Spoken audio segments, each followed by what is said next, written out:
O Barroco. O Barroco foi um movimento que aconteceu entre os séculos 17 e 18, surgiu na Itália e se espalhou por toda a Europa e pela América. Na época, não era utilizada a denominação Barroco, que só veio a ser mencionada algum tempo depois.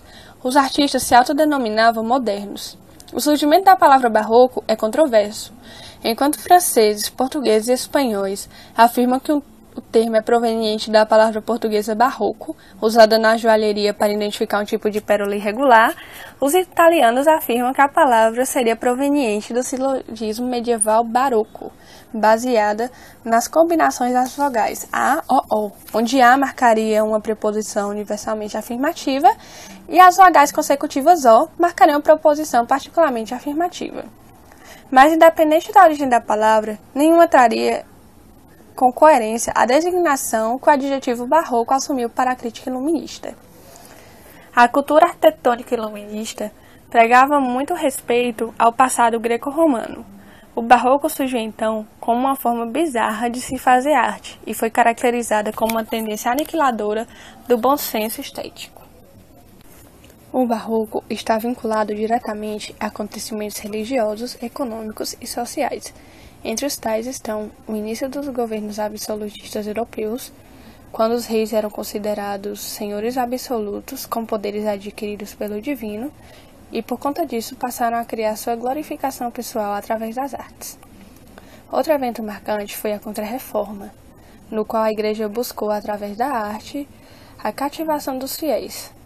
Outro evento também muito importante foi a Revolução Comercial, que se resultou das grandes navegações e modificou o sistema econômico até então vigente, favorecendo a descoberta de novas terras na América, África e Ásia.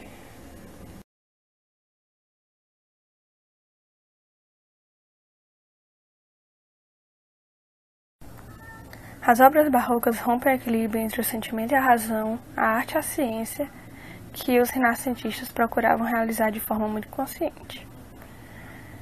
Na arte barroca predominavam as emoções e não o racionalismo da arte renascentista. É uma época de conflitos espirituais e religiosos. O estilo barroco produz a tentativa angustiante de conciliar forças antagônicas. Principais características das obras barrocas são emocional sobre o racional, pois o seu propósito é impressionar os sentidos do observador, baseando-se no princípio segundo o qual a fé deveria ser atingida através dos sentimentos e da emoção, e não apenas pelo raciocínio. Busca os efeitos decorativos e visuais através de curvas, contracurvas, colunas retorcidas, entrelaçamento entre arquitetura e escultura, contrastes entre luz e sombras e pinturas com efeitos ilusionistas, dando-lhes às vezes a impressão de ver o céu.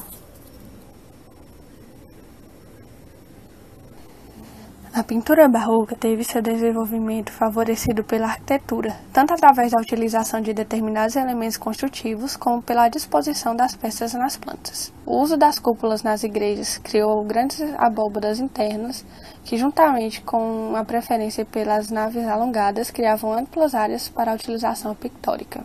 O mesmo acontecia nos palácios, onde os grandes salões e galerias igualmente ofereciam vastas superfícies para serem pintadas. Escultura. A primeira preocupação dos escultores barrocos é de se fundirem nas outras artes. Na realidade, nessas obras, não se consegue separar os dois aspectos. O conjunto é claramente arquitetônico, mas o papel principal foi confiado às estátuas. As esculturas barrocas já não são concebidas segundo esquemas geométricos, mas sim combinando movimentos soltos e vivos das figuras.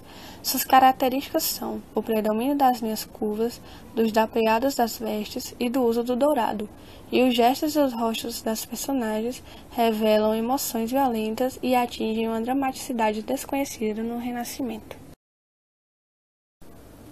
Os grandes mestres. Em relação à pintura de perspectiva arquitetônica, se destacam Andrea Pozzo, nas igrejas jesuíticas, principalmente de Roma e de Gauli, e Giambattista Tiepolo.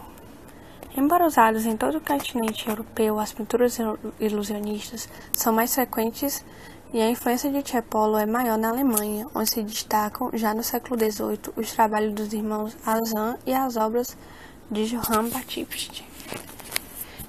Michelangelo Médici, conhecido como Caravaggio, nome de sua aldeia natal, foi um grande inovador da linguagem pictórica do Barroco. Quanto ao representar a luz ou os efeitos por ela determinados, marca uma das grandes descobertas do século XVII.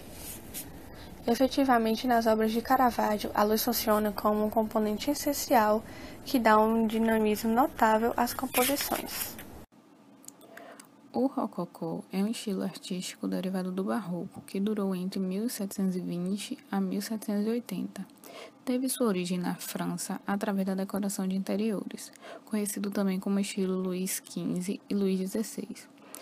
Espalhou-se por toda a Europa e no Brasil foi representado no mobiliário, conhecido por estilo Dom João V.